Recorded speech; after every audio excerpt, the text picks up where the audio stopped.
შორის ბევრ ადგილას ხო ქვეყანაში ამის უფრო დიდი ჭაღუხილი და შტორმი ელოდება რეჟიმს და ეს პრობლემა მათთვის უფრო და უფრო ხდება აქტუალური იმ დონეზე, რომ უკვე აღარ გაესწრებათ სოფლიოში არსა დედამიწის ზურგზე ყირგიზეთის და ტაჯიკეთის გარდა და დღეს ხსნი Facebook-ს და ის მადამ ტუსოს ცვილის მუზეუმიდან გამოგზაურული ცვილის ფიგურას რო გავს ის ბოჭორიშვილი საგარეო საქმეთა მინისტრი აცხადებს, რომ აი ტაჯიკეთში თურმე პირველად შედგა სამთავრობო ვიზიტი და არიან უსაზღვროდ ბედნიერი და მათთან ერთად საქართველოს უნდა ხარობდეს. ამ დროს ტაჯიკეთი და ყირგიზეთი მე დიდ პატივს მაგ ხალხს არ ითვლებიან საერთაშორისო ურთიერთობების მონასრულფასოვან მონაწილეებად ჩვეულებრივი ტოტალიტარული სისტემების, სადაც არავინ არ ჩადის, მათ არავინ არ იწვევენ.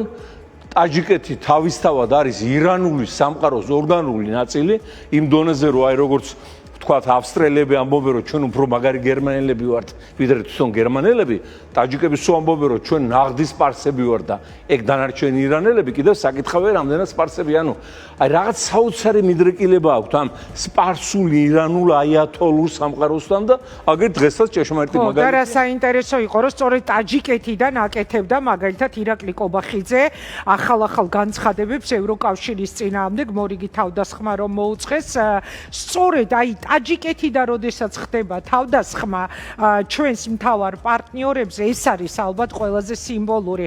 მე წეღავ სიმბოლური და ძალიან ტრაგიკული ქვეყნის მომავლის. გასაკვირველი. ამას ძალიან ცუდად იღებს ევროატლანტიკური ელიტა და ეს ძალიან ძვირად აგვიჯდება თუ დროზე არ მოვიცილეთ და არ მოათავსეთ იქ, სადაც ამათი ადგილია ისტორიის ანაგვეზე. ბატონშავა, თქვენი მოლოდინი როგორია? ეხლა მართლა კრიტიკულ ზღვართან არის მისული უკვე სიტუაცია, გულისხმობ ვიზა ლიბერალიზაციის გაუქმების საფრთხეს, უკიდურესად დაძაბულ ურთიერთობას მტრებად და ჯაშუშებად გამოცხადებულ ჩვენს პარტნიორებსაც და ყველა იმ ადამიანს, ვინც ვაპროტესტებთ მაგალითად ოცნების რუსულ პოლიტიკას და ეხლა რეალური საფრთხე რაც ემუქრებათ ამ ქვეყნის ქალაქებს ვიზა ლიბერალიზაციის გაუქმება. თქვენი მოლოდინი როგორია? აი, სადამდე შეიძლება მივიდეს ეს უკიდურესი დაძაბულობა მთავარ პარტნიორებთან? ეხლა ევროპა ყველაფერს აკეთებს იმისათვის, რომ ხალხს არ შეეხოს სავიზო პრობლემები და ჩვენ დავრჩეთ ჩვეულებრივი ევროპული ცივილიზაციის ნაწილად, მათ შორის მისვლა-მოსვლაში. და ამას ხედავს თითქმის ყველა ოჯახი თავისი სამსახურით ევროპის სივრცეში, ოჯახის წევრით, რომელიც უგზავნის საარსებო საშუალებებს იმ მკურნალობით, რასაც ევროპის სივრცეში იღებენ, ახლა 9 მილიონი ევრო ღვიძლის გადანერგვა და რამდენმა გადაინერგა და გადაირჩინა სიცოცხლე უფასოდ სრულიად, ხო? ვხედავთ განათლების სისტემაში ჩვენი ახალგაზრდების ჩართულობით, ანუ მაქსიმუმი კეთდება იმისათვის, რომ დაიბლოკოს მართველი ელიტის ავადმყოფური ვნებები ევროპულ სივრცეში სეირნობის და სიკეთეთა მიღების თვალსაზრისით დაიბლოკოს. ეს დაწყებულია უკვე ამათი დიპლომატიური პასპორტები უკვე ჩალის ფასიც აღარ ღირს, ხო? ეხლა კიდევ ახალი სანქციები, წავა კიდევ პერსონალური სანქციები, ორბანი, ამათი მამა და მარჩენელი გაფრინდა უკვე პოლიტიკურ მოუსავლეთში. ამიტომ მე ელოდება საშინელი ამბები. ეხლა მე ექსკლუზივის წესით მინდა მოგახსენოთ, რომ გუშინ მივიღე ჩემი კოლეგის, ბრიტანელი ლეიბორისტების ლიდერის, პრემიერ-მინისტრის, ამ შემთხვევაში ის ჩემი კოლეგა არ არის, უბრალოდ მე არ ვარ მისი კოლეგა. ოფისიდან წერილი პასუხი ჩვენს მიმართვაზე, რომ დაჩქარდეს ივანიშვილის სრული ბლოკირება ფინანსური აქტივების ბრიტანეთის ოფშორებში დავანებული მისი მრავალმილიარდიანი ქონების სახით. მივიღე წერილი, არ მაქვს ახლა უფლება მთლად დეტალები მოვყვე, მაგრამ იცოდეთ ჩემო ძვირფასო მეგობრებო და იმედიანად იყავით. მალე ლონდონიდან და ბრიუსელიდან ისეთი შტორმი ატყდება და ისეთი მეხთა ჭექა იქნება, რომ აი ეს ახლა რომ ამინდი გაფუჭდა აქ, ეს მოენატრებათ მაგათ. ანუ გადაწყვეტილებები უაღრესად ჩქარა იქნება მიღებული მათ წინააღმდეგ და ეს ყველაფერი შექმნის იმ ამინდს, რომ დამთავრდეს რეჟიმის ბატონობა და ერთხელ და სამუდამოდ გამოეხსნათ გველეშაპს, რომელმაც აი ესე ჩაგვიგდო ხელში. თუმცა მინდა აღვნიშნო, რომ ამერიკის მიმართულებით იქ მთლად სწორი გათვლები არ გაკეთდა სავიზო პრობლემატიკასთან დაკავშირებით.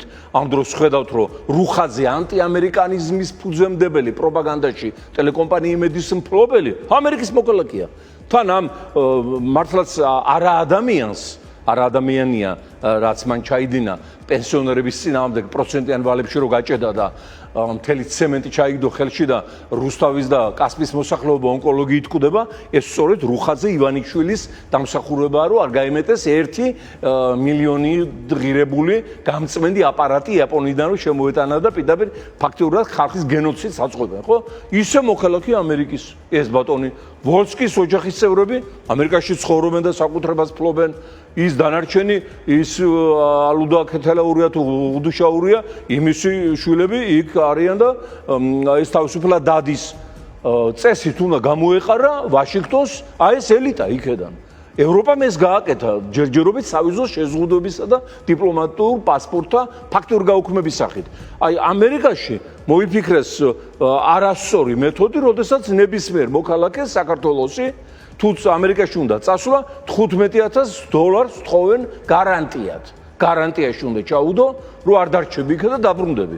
ასეთი გარანტიები უნდა მოეთხოვოს ივანიშვილის ბანდას და აი მათ ვინცმე ჩამოთვალე და არა ჩვეულებრივ ხალხს, რომლებსაც მიაჩნია ამერიკა თავის სივრცეთ, თავისი ცივილიზაციური კუთვნილების ნაწილად. ამიტომ ეს არასწორი გაკეთდა ნამდვილად და მე ამაზე მიმოწერა მაქვს სახელმწიფო დეპარტამენტთან, რომ მალე საქართველოს ამოიღონ იმ ქვეყნების სიიდან, სადაც შეგვიყვანეს აი ამ გაგებით. და უარეს გეტყვით, რუსეთში თავისუფლად ხდება ამერიკული ვიზების გაცემა და იმ სიაში არ არის რუსეთი შეყვანილი, სადაც ჩვენ შეგვიყვანეს. ასევე იმ სიაში არ არის შეყვანილი აზერბაიჯანი, ტაჯიკეთი, ყირგიზეთი და ჩვენ ვართ კამერუნის, ტოგოს და იმათ რიგებში და აი სადამდე მიიყვანა ივანიშვილის ბანდამ საქმე, რომ უკვე პრაქტიკულად მოხვდით ჩრდილო კორეისა და ირანის და მობუტუს და რა ქვია, კომორის შეფასებითი კუნძულების იმაში მოდით ეხლა გადავიდეთ სამოქმედოზე. აი ხო მრავალჭირნახული კაცი ხართ ქართულ პოლიტიკაში, ხო? რამდენი მრავალჭირნახადი კი. მრავალჭირნახადი და ნახველი. ნახულის კი. ერთია რა რეალობასაც ჩვენ ვხედავთ ყველანი და ყოველდღე უფრო და უფრო მძიმდება მართლა სასოწარკვეთამდეა უამრავი ადამიანი მისული ამ ქვეყანაში ეკონომიკური, სოციალური და პოლიტიკური რეალობით, უსამართლობით. ეხლა მარტო გუშინდელი ფაქტი სხვა პოლიტიკურ ტყვეებთან ერთად, მაგალითად გამოჩენილი ექიმის ასაკოვანი კაცის ციხეში გაშვება გოგი ჩახუნაშვილზე ვსაუბრობთ, კიდევ ერთი დამატებითი გასაბრაზებელი ამბავი, მაგრამ ესენი გვეუბნებიან, რომ დღესაც თქვენ სხვა შორის ტაჯიკეთიდან, რომ მათთვის ყველაფერს აქვს ჩალის ფასი. ეხლა მაინტერესებს ბატონო შალვა, დაგისვათ ასეთი კითხვა და მოვისმინოთ თქვენგან პასუხი, რა არ კეთდება, რაც არის გასაკეთებელი ქართული ოცნების დასამარცხებლად და თქვენ როგორ წარმოგიდგენიათ, გასაგებია ჩვენი პარტნიორების რეაქცია, მაგრამ აქ ადგილზე როგორ ვამარცხებთ ქართულ ოცნებას, თქვენ როგორ ფიქრობთ?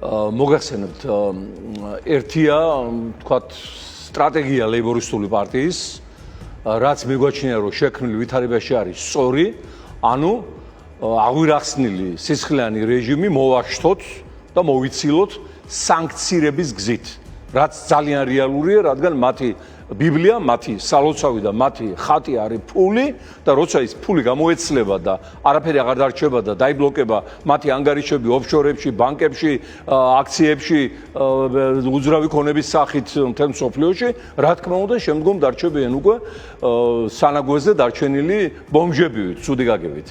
ეს სტრატეგია აღებული გვაქვს ჩვენ 14 წელია, ვაწვევით ბოლომდე და აღნიშნული კონცეფცია გახდა თანამედროვე დემოკრატიული სამყაროს მთავარი იარაღი რეჟიმის წინააღმდეგ. ადრეც გითხარით, რომ მეღიმება ხოლმე მეღიმებოდა ადრე, როდესაც თავიდან თქვენ სანქციებისკენ მოუწოდებდით ხოლმე ჩვენ კი არა ხანდახან მეც არ მჯეროდა მაშინ ბოლომდე. ხო და ეხლა გავიდა წლები და მართლა რეალურად საუბრობ ჩვენ ამ სანქციებზე. ხო, რა თქმა უნდა, ეხლა დიდი საგუნდო და შეტყობა იმას, რომ ეს ყველაფერს გააკეთებდა ტიპაჟი, რომ პუტინისგან გამოტანებული მილიარდებით ეყიდა სულები ადამიანების, ყველაფერი ეყიდა, რის ყიდვა შეიძლებოდა და ისე აღმოჩნდა, რომ ამ ქვეყანაში ძალიან ბევრი რამის და ვინმეს ყიდვა შეიძლება და სწორედ აი ამის შედეგია და პლუს ამას დაემატა ოლიგარქია არ არის ივანიშვილი მთავარი პრობლემა. ივანიშვილი არის მართველი ოლიგარქიული ბანდის ამომწვერვალება.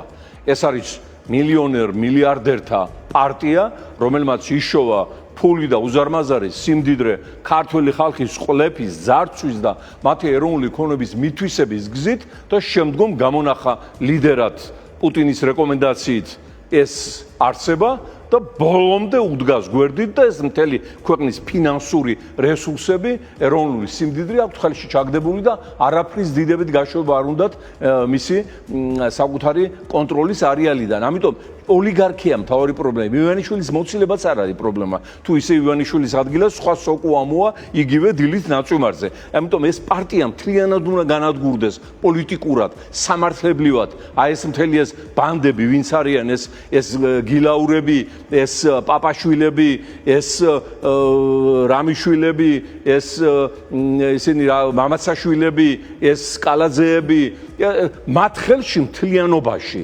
მოქცეულია 100 მილიარდ დოლარამდე, რასაც რა თქმა უნდა მალავენ და გადანაწილებულია ან ოფშორში საიდუმლო ანგარიშებზე, ან ახლობელ ნათესავების საიდენტიფიკაციო კოდებზე. ამიტომ აი ეს ბანდა, როგორ ამოვიცილოთ ეს ბანდა? რა თქმა უნდა რეჟიმი წაიქცევა აუცილებლად, ვერ გაუძლებს საერთაშორისო ასეთ ზეწოლას, ჰუსაინმა ვერ გაუძლო და მუამარ კადაფმა, რომლის ქვეყანაშიც ბენზინი იყო უფასო, გაზი იყო უფასო, ელექტროენერგია იყო უფასო და როგორც კი დაქორწინდებოდნენ ახალგაზრდები, $65,000 ჩუქნიდა ბინასთან ერთად.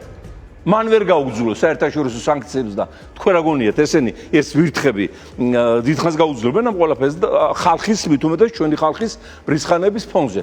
მაგრამ ამის შემდეგ ჩვენ უნდა ეს ოლიგარქიული პარტია დავშალოთ როგორ? ეროვნული სიმდიდრე რაც მიიტაცეს, დაწყებული ოქროს საბადოდან, მარგანეციდან, ფოთის და ბათუმის პორტებიდან, ბაქო ჯეიხანიდან, შახ დენიზიდან, სპილენძის ვერცხლის დარიშხანის რაც არის ეს უზურპასესი ჩვენი ეროვნული რკინიგზა, ჩვენი იმ დღეს დაიჭირეს ის ფერაძე რკინიგზის დირექტორი და ამ დროს ვინც მთავარი დირექტორი იყო ივანიშვილის ოჯახის წევრი, აი რომ შეხედავ დაახლოებით იმ სტადიაში კაცი გაჩერებული მაიმუნი რო ჩამოდიოდა ხიდან და ცდილობდა გაადამიანებას. იმ სტადიაში ის ბახტაძე გაჩერებული, ამ ბახტაძე მილიარდები წაიღო რკინიგზიდან. ის ფერაძე ერთ-ერთი მონაწილე იყო ამ დანაშაულებრივი ჯგუფის და ბახტაძეს მიქონდა ოჯახში. პირველ რიგში ოჯახში მიქონდა. შემდგომ აქედან წავიდა ამერიკაში, ეს ალბათ ბევრმა არ იცის, მიადგა კენედის შვილიშვილს, ისტორიული ამერიკის პრეზიდენტის კენედის შვილიშვილს, შექმნა მასთან ერთად სპეციალური კომპანია, ლობისტური, რომელსაც უნდა გაეწია მფარველობა ივანიშვილის დანაშაულებრივი ჯოგისთვის და 60 მილიარდი უნდა შემოეტანათ ვითომ ინვესტიცია საქართველოში. თქვენ ხო კარგად ხვდებით, რომ ეს სწორედ ის 60 მილიარდია, რომელიც აი ივანიშვილ ბახტაძის ბანდამ რკინიგზიდან წაიღო. საქართველოს რკინიგზა ეს არის დოლარების საბეჭდი კომპლექსური მაგისტრალი და არაფერი ხალხის ჯიბეში არ შედის. რკინიგზის საქმეზე გამახსენდა, ეხა 5 წლის წინ ნოდარ მელაძე აშუქებდა შაბათის გამოძიება იყო. და ზუსტად დადასტურდა ეხლა ყველაფერი ის. პროცესებს და მაშინ გვაბრალებდნენ რომ ეს ყველაფერი იყო ტყუილი და ეხლა თვითონ ატარებენ პრეზიდენტს. აბსოლუტური ჭეშმარიტება გამოდგა. როგორ ტრიალებდა თურმე იქ მილიონები. გამოძიების მასალების აი ახლა წაგიკითხავთ ახლა რატო დავიწყე ოლიგარქიულ პარტიაზე საუბარი. ეს პარტია პარლამენტშიც არ არის ხშირად ბევრი წარმომადგენელი, არც მთავრობაში არ არის. მაგრამ არიან ივანიშვილის დანაშაულებრივი სინდიკატის უერთგულესი წევრები და ნუ ნაწილი პარლამენტში. ახლა ვინც პარლამენტში აგერ საზარელი ციფრებია. აი ამ ჯოკს ვერ გაუძლებდა ამერიკის ბიუჯეტი და ევროკავშირის ბიუჯეტი. ჩვენ კიდევ კარგად უძლებთ და ეთყობა მართლა ძლიერი ქვეყანა ვართ სულიერად და რესურსულად. აგერ 87 დეპუტატიდან 41 დეპუტატს აქვს კავშირი ბიზნესთან, არიან მილიონრები. ამ დროს კონსტიტუცია არის ჩემი ხელით დაწერილი ინგა, სადაც გარკვევით არის ერთი პუნქტი, რომლის თანახმადაც თუ დეპუტატი ბიზნესს ეწევა, მას უწყდება სადეპუტატო უფლებამოსილება. ეს არის მსოფლიო ნორმა, რომელიც გადმოვიტანეთ კონსტიტუციაში. გინახავთ ვინმე აი ამ ბანდიტი გაშვებული ამ мотивაციით პარლამენტიდან. აგერ ეხლა ჩამოგეთვლით მარტო ბოლო 1 წლის მათ მიერ მიტაცებულ 7 კომპანიას, რომელსაც დეპუტატები ფლობენ, წილი მოგებული აქვს 271 ტენდერი. დეპუტატების კომპანიებს, ეს არის მილიარდები, ხალხო. სადგამიოა ხელფასი და პენსია, ხალხამდე და სოციალური დახმარება. აგერ ბანდა ზის, მე მინდა რომ ეხლა ეს რატო დავკონკრეტდი, ივანიშვილი არ არის მარტო პრობლემა. ოლიგარქიული მართლობაა, ბოროტება და ჩვენ ერთიანად უნდა მოვიცილოთ ესენი და მოვაშტოთ ერთიანად, მეგობრებო. დეპუტატები, რომლებიც გამარტივებული წესით ფლობენ წილს კომპანიებში, მარტივად ბოლო თვეებში 8 მილიონი მიიღეს გამარტივებული წესით შესყიდვებში მონაწილეობის მთლიანი თანხა. კომპანიებმა, რომლებშიც დეპუტატები ფლობენ წილს, დეპუტატები ტენდერების მოგების შემდეგ მიიღეს 9 მილიარდი. აგერ ჩამოთვლილია ეს ოფიციალური კვლევა საერთაშორისო გამჭვირვალობის არ არის თქვა ჩემი პოლიტიკური ამბიციების ნაყოფი ან შედეგი ან ის რომ ვიღაც არ მიყვარს ანტონ ობოლაშვილს მიღებული აქვს ბიზნეს წილი ეს ის ახალციხელი წამლებით მოვაჭრე ბანდიტი ხისთავა 5 მილიონი ლარი თუ არ არის ეს სწორი აგერ მიჩივლო სასამართლოში მოლიგეთყვით ბერეკაშვილი შოთეს მოსკოვიდან რო ჩამოათრიეს და ფასები რომ უნდა შეემცირებია და მისი კომისიის შემდეგ რო გაორმაგდა და გასამაგდა კვერცხის ფასი მათ შორის. ბერეკაშვილს 9 მილიონი ასევე მოგება, აი ბოლო თვეებში. ჭყონია გიორგი, ეს საიდაღა გამოჩნდა დეპუტატი პარლამენტის 4.373.000. ზალ დუგლაძე ცნობილი, ნუ ამან 1.9 მილიონი გაარტყა ბოლო პერიოდში. ბარვენაშვილი გიორგი, მე მგონი თქვენს იმაშია ეხლა საგამოძიებო ოქროს რეზიდება. მაგრამ გაითვალისწინოთ, რომ აქ 10 ჯერ არის შემცირებული მათი მოგება, მინიმუმ 10 ჯერ, თუ 20 ჯერ არა, მინიმუმს აღნიშნავენ. და ლაშოთ ალახაძე, აგერ 1.9 მილიონი ეს აქცია ის რაღაცა და ეხლა უკვე საქართველოს უნდა შეჭამოს ამის გამო რომ რაღაცა ტიტული მიიღო. აგერ ვასილ ჩიგოგიძეს 21 კომპანიაში აქვს წილი და შესაბამისად ეთყობა კომპლექციაზე 5-ზე მეტი კომპანიის ხო აგერ არის კიდევ წარმოუდგენელი ციფრები ტენდერებში მოგებული თანხის ჯამი ჭყონიას აგერ 1 მილიონი 16 მილიონი იოსებ ჯორბენაძეს პარლამენტის წევრი ყოფილია ესაც აი იმ კინოში რო არის რუსული ფილმია ცნობილი кто этот свидетель откуда он пришел что он хочет ვინ არიან აი ეს ტიპები და საიდან მოვიდნენ პარლამენტში კანონმდებლობად ხალხო ეს მაინც ვინმე გამაგებინა პოლიტიკაში 25 წელია ხო და აღარ მინდა უკვე მეტი არაფერი აი ვინ არის ჯორბენაძე აგერ ზალდუგლა ბეჟან წაკაძე ბერს რო ლაპარაკობს აგერ ამასაც ტენდერებში მოგებული თანხები უამრავი ზაზა ლომინაძე პარლამენტის წევრი გაგიგიათ არის უამრავი კვლევა მათ შორის თქვენ ახსენეთ საერთაშორისო გამჭვირვალობა და სწორედ აი ამ კვლევების და გამოძიებების გამო ჟურნალისტური გამოძიება ის იქნება თუ არასამთავრობო ორგანიზაციების სწორედ ამიტომ იქნა ის გადაწყვეტილება მიღებული რომ საერთოდ განადგურებული იყო ამ ქვეყანაში არასამთავრობო სექტორიც და ეხლა ხდება მათი დანაშაულებრივი საქმიანობის აი როდესაც ასეთი მყარი დასაყრდენი აქვს ბატონშავა მე გულისხმობ პოლიტიკურ ლიდერშიპს შემდეგ ის ქსელი რაზეც ახლა თქვენ საუბრობთ რომელზეც დგას შემდეგ ეს მართველი პარტია აი ამ დროს რამდენად უნარიანია აქეთ ამხარე და ეს არის უზარმაზარი ნაწილი ჩვენი საზოგადოების მართლა უზარმაზარი ნაწილი რომ დაამარცხოს რამენაირად ნახეთ გავრილოვის ღამიდან 7 წელი გავიდა. გავრილოვის ღამეს უკან დახევა მოუხდათ პარლამენტის თავმჯდომარის შეცვლა, ბოდიშები, მოკლედ ყველაფერი რაც ამას მოყვა. დღეს უკვე ეს ყველაფერი მათთვის აღარაფერს ნიშნავს. და სულ ცოტა ხნის წინ ნახეთ კიდევ ახალი დამატებული პოლიტიკური პატიმრები მხოლოდ იმიტომ რომ პროტესტით იყვნენ ქუჩაში გასულები ადამიანი და ეხა ექიმი რომელიც გეუბნება რომ ფიზიოლოგიური ხსნარი წყალი აი ამიტომ იჭერენ. ხო და ნახეთ აი 7 წლის თავზე კიდევ უფრო სასტიკი მეთოდები გაუხდათ, თქო არაფრის დათმობას არ აპირებენ და აი თქვენი აზრით რა არის გასაკეთებელი? აი როდესაც ჩემ თაობასაც მათ შორის ეგონა არაერთხელ მithქვავს და ვიმეორებ რომ ბერლინის კედელი იდგებოდა საუკუნეები, დილით გავიღვიძეთ და ბერლინის კედელი ბერლინელებს აღებული ჰქონდათ სუვენირებად სახში. აღარ არსებობდა სისტემა, იმხელა იმპერია დაინგრა. ამათ ამ ლაჩრების დანაშაულებრივი კორპორაციის დანგრევას რა უნდა? არაფერი და ეს ჟამი ახლოვდება და ამიტომ ვამბობ, რომ აი ეს ოლიგარქიული პარტია დასაშლელი, მათ დასანქცირებაზე ვმუშაობთ, ინგა ასევე ამათი პიროვნება, სიები და საქმიანობა დადებულია სახელმწიფო დეპარტამენტში, ლონდონში და ბრიუსელში, მათაც ელოდება დასანქცირება, მაგრამ ხელისუფლების შეცვლისთანავე ახალმა ხელისუფლებამ და ლეიბორისტები ამას გავაკეთებთ, სხვაზე პასუხისმგებლობას ვერ ავიღებ. პირველ რიგში უნდა გააკეთოს შემდეგი. მიტაცებული ეროვნული სიმდიდრე, მთელი რაც მე გითხარით, რკინიგზა, საზღვაო პორტები, ბათუმი, ბოთი, შახდენიზი, ჯეიხანი, ოქროსაბადო, მარგანეცი, ტყიბული, ყველაფერი უნდა გამოაცხადოს სახელმწიფო საკუთრებად, მათ შორის ელექტროენერგეტიკა, მათ შორის გაზმომარაგება და თვითონ სახელმწიფო უნდა იყოს გარანტი, რომ მიღებული მოგება წავა სრულად ბიუჯეტში, ხოლო ფასები არ იქნება გაათმაგებული და გააცმაგებული ყაჩაღურად, რათა ვიღაცებმა ჯიბეში მეტი ფული მიიღონ და მეორე ამ ბიზნესმენებმა უნდა აგონ პასუხი, მოიტანონ მოპარული, დააბრუნონ. ჩვენ დაგვჭირდება ერთი 300 კაციანი საგამოძიებო ჯგუფი შექმნა, სადაც უამრავი ახალგაზრდაც უნდა ჩავრთოთ, თელ სოფლოს უნდა მოვედოთ, თელი დემოკრატიული სამყარო დაგეხმარება, რომ ამათი ჩვენგან მოპარული მილიარდები უკან დაუბრუნოთ ხალხს და ბიუჯეტს. და მესამე, რაც გლობალური გადაწყვეტილება იქნება, გახლავთ ახალი ბიზნეს ელიტის შექმნა. მაგრამ ის უნდა შეიქმნას არა ამ ქურდების მაგალითით და საძირკვლით, არამედ მასობრივად უცხოელი ინვესტორების მოწვევით.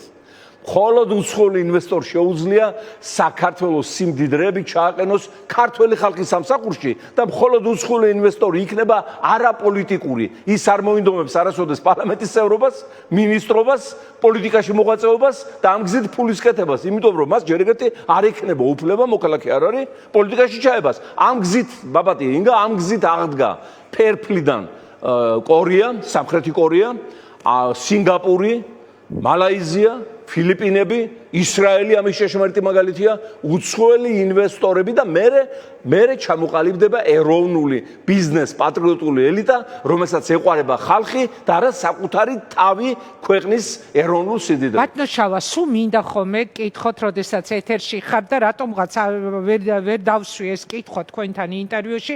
თქვენი თვალით დანახული ოპოზიცია როგორ გამოიყურება დღეს? იყო პერიოდი, როდესაც თქვენ გქონდათ კომუნიკაცია, კონტაქტი, თქვენთან შეკრებები, ეგრეთ წოდებული შალვას ფანჩატურად სახელდებული. ეხლა თუ გაქვთ კონტაქტი სხვა ოპოზიციურ პარტიებთან, თუ ხართ რაიმე ურთიერთკავშირში და როგორ ხედავთ, როგორ გამოიყურება დღეს ქართული ოპოზიცია?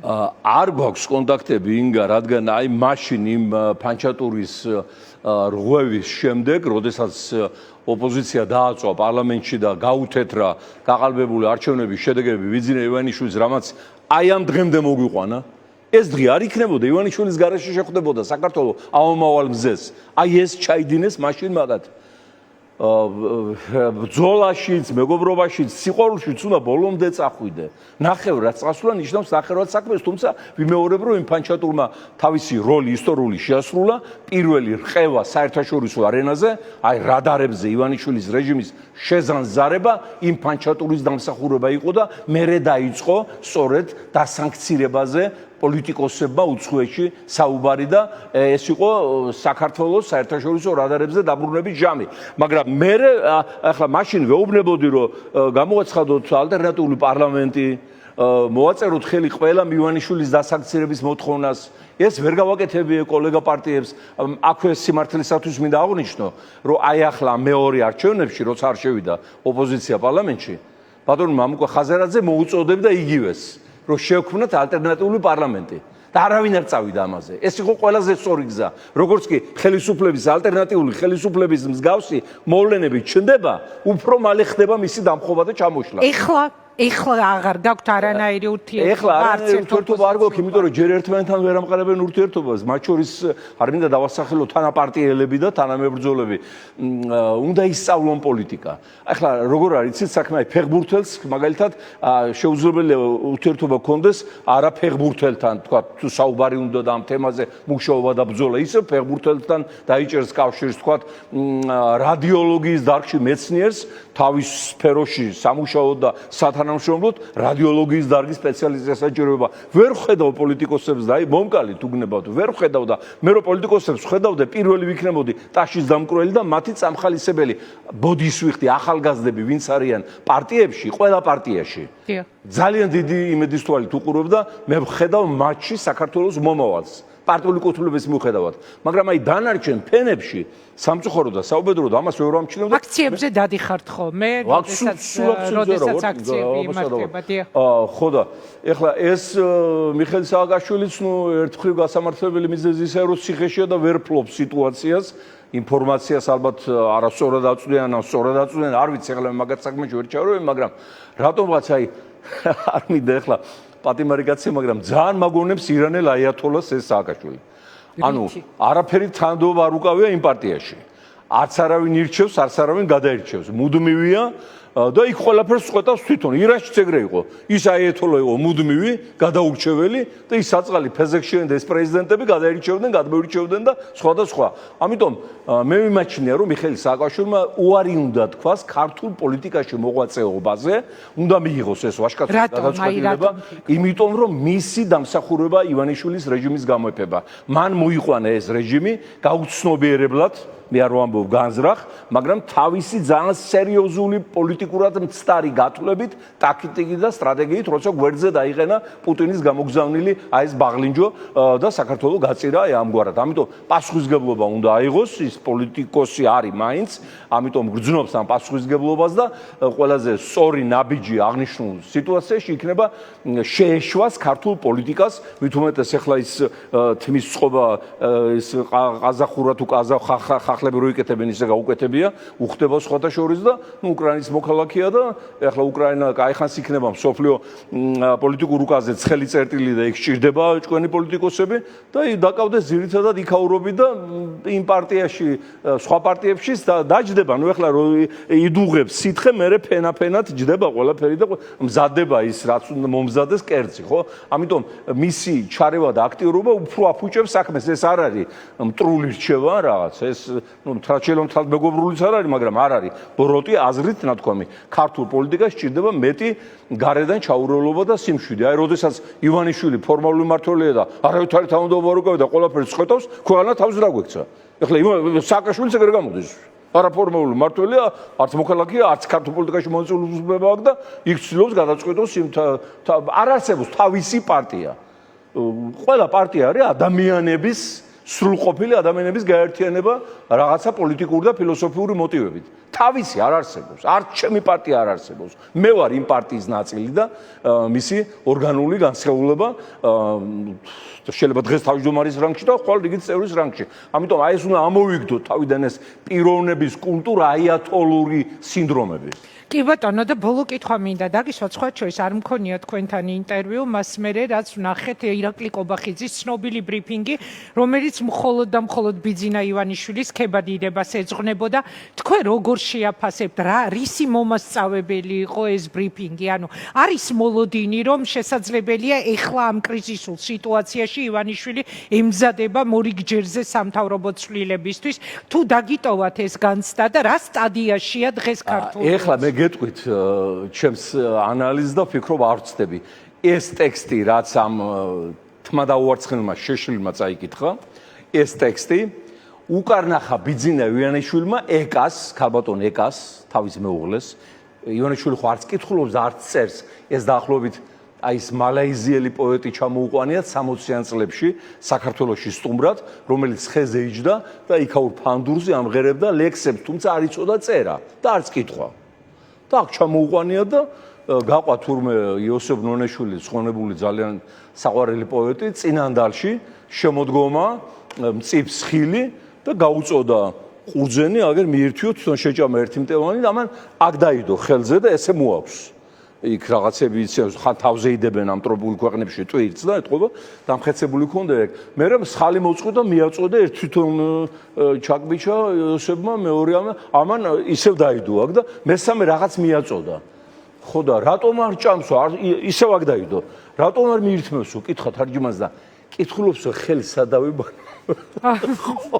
ხო და ესაც დაახლოებით იმან ხელის დაბანა მაინც იცოდა, ამას სული დაუბანელი აქვს და ნილოსი ვერ გარეცხავს. კარნახობს იმ თავის მეუღლეს, ასევე ის კითხულობს, გახსოვთ თქვენ გიორგი შენგელაიმ ჩაუშვა, ფაქტურად წიგნი ვაჩუქეო და მითხრაო რომ ეკა წაიკითხავსო და მომიყვება რა წერიაო. ამას ცხონებული გიორგი შენგელა პირდაპირ ტელევიზიით ამბობდა, ხო? ამიტომ ახალს არაფერს მოგახსენებთ, ეს იყო მისი უინტელექტო პასკვილი რაღაცა мотивაციით, არ ვიცი, ხო და აი რა мотивация დაინახეთ ეს. თან ესე იგი გათვალა რომ პასუხისგებლობა დაეკისრებინა ამ თავისი ერთუჯრედიანი მონებისთვის, მაგრამ იქვე ხაზი გაუსვა, ვიღაცა შეევაჭრა იქ ევროპა ამერიკაში, რომ კი მე თანდობა არ მიგავე, მაგრამ ჩემი სიტყვა მაინც გადამწყვეტია და მე ვაჭრეთ. ესენი არაფერს არ წარმოადგენენ. მე ვარ მთავარი. აი ეგ არის რა თავისი ჭორვილურ ბანდიტური გათვლებით წააკითხა იმ ედეპეშნიკის შთაომავალს. ეს ედეპი არ ვიცი რა, ეხლა ბევრი მეგობარი მყავს იქა და საოცარი ხალხი, მაგრამ ედეპეშნიკობა არის სისხლი და უბედურება საქართველოსთვის. ჯერ 90-იან წლებში იმხელა ომი დაიწყეს, სამოქალაქო მოგვახვეს თავზე. ამათ ეჭირათ ავტომატები და ესე იყვნენ იდეოლოგები. კიტოვანის, იოსელენს და სიგუას. ამ კობახიძის მამა, ეს ქადაგიშვილი, ეს შარმანაშვილი, ნუ აღარ ილევე ეს ედეპეშნიკობა. ამიტომ უნდა კანონი გამოვიდეს ერთ დღეს, რომ არა მარტო ქოცი, არამედ ედეპეშნიკიც პოლიტიკაში უნდა იქნას ლუსტრირებული და არ მიუშვან. ეს რა უბედურება, რა სიტყვებით გამოდიან და ამკობენ ევროამერიკელ მეგობრებს, რომელზეც ჩვენი არსებობა დამოკიდებული. ერთ დღეს რო გამოვიდეს ბრიუსელი, ლონდონი და ვაშინგტონი და განაცხადოს, რომ ეგ ცხინვალი და აფხაზეთი უკვე მზად არიან დამოუკიდებლობისას და ჩვენ ვაღიარებთ დამოუკიდებელ ქვეყნად და ამისათვის რუსეთთან აგერ გაგვეხსნება გაზის და იაფი ნავთობის და ურთიერთობის უზარმაზარი ასპარეზი. სად მივდივართ მე? ერთადერთი აი ამ სამყაროს მხარდაჭერით ვართ სახელმწიფო და პოლიტიკურ კაზე გვაქვს ჩვენი ფერი. და ესენი გამოდიან ეს მტრები, ეროვნული მტრები, ესენი ყველა ვინ ჩამოთვალე და ვინც ვერ ჩამოთვალე კიდევ. ხო, რა თქმა უნდა, ეხლა დღეს 20 ივნისია ისეთი დღე, რომელიც არ გადის ჩვენი ცნობიერებიდან, ინგა. და უნდა გადავინაცვლო ეხლა სწორედ სამზადისის 20 ივნისის. ეროვნული ზეიმი იყო ფაქტურად ეს. ეს იყო დღე, როდესაც ქართულმა ხალხმა გაიღვიძა და მიხვდა, რომ საქმე აქვს მტერთან, ივანიშვილის და მისი რეჟიმის სახით. ქართული ხალხი მიხვდა, რომ მოახდინა ფაქტიურად რუსეთმა საქართველოს პოლიტიკური ანექსია და ოკუპაცია მე-11 არმიის გარეშე შიგა მოღალატეების საშუალებით. ქართული ხალხი მიხვდა, რომ საქმე ქონდა არა ქველმოქმედთან, არამედ გველმოქმედთან. ქართული ხალხი მიხვდა, რომ ბიზნესი არ აინტერესებსო ეს კონცეფცია იყო ტყუილი და ის სწორედ მოვიდა მილიარდების საკეთებლად. ქართული ხალხი მიხვდა, რომ გაცხადებული ჰუმანისტური დაპირებები იყო სატანას დაპირება და რომ საქმე ქონდათ მოძალადე მკვლელთან ივანიშვილის სახი და იმავე ღამეს დადასტურდა ყველაფერი ეგ. სხვადასხვა რო არ გამოეყენებიათ ის დათვის ტყვეები და ისეთი სასტიკი მეთოდები, იმ ღამეს რეჟიმი ჩამოემხობოდა იმის მიუხედავად, რომ პოლიტიკური ლიდერები, მათ შორის მე, ხალხს ესე ვიჭერდით, რომ არ გავარდნილიყვნენ პარლამენტის მიმართულებით. ჩვენ გავაჩერეთ ხალხი ბევრწილად და მათ შორის გადავეფარეთ იმ პოლიციელებსაც, რომლებსაც ფაქტურად ყვედიყვან და ხალხი გარიცხებული, გამწარებული და იქ იყო ყველაფერი ისეთი ვითარება, რომ გაგრძელებული იყო ეს პროცესი ერთი კვირა. ივანიშვილის რეჟიმი აღარ იარსებებდა, მაგრამ წავიდნენ ისინი ფაქტურად სისხლისღვრის რეპეტიციაზე, დაანონსეს სისხლისღვრა და რესურსი აი თქვენ მითხარით წევან, რომ აი რა უნდა იყოს შიგნით. აი დაახლოებით ერთი კვირა რო გაგრძელდეს მრავალ ათასიანი გამოსვლები რუსთაველის პროსპექტზე, რეჟიმი ჩამოიშლება. მაგრამ ამის დასაწყები და გასაგრძელებელი ფონი ჯერ პოლიტიკურად არ არის. პარტიები არა მარტო ერთმანეთს ჭამენ, არამედ შიგნით ჭამენ ერთმანეთს. და მე ფინანსურად არ არის, ინგა.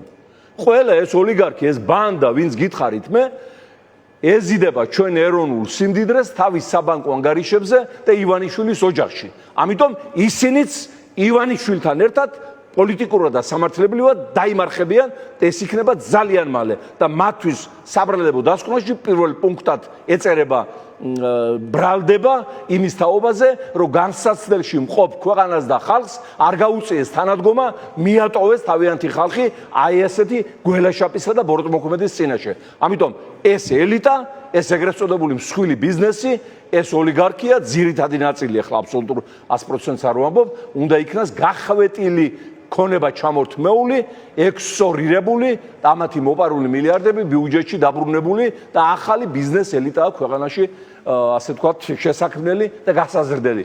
წარმატებები, ყველაფერი კარგად იქნება. 20 ივნისი ეს იყო დიდი დღე მზის ამოსვლის და გაცის კროვნების და 20 ივნისები კიდევ წინ გველოდები, ოღონდ გამარჯვებით დამთავრებული. მადლობა ბატონო შალვა, დაგემშვიდობებით. იმედია სეტყვამ გადაიღო და მშვიდობით მიაღწევთ. სეტყვას არ შეუშინდებით. დანიშნულების ადგილამდე. კარგად წანდებოდეთ, მადლობა.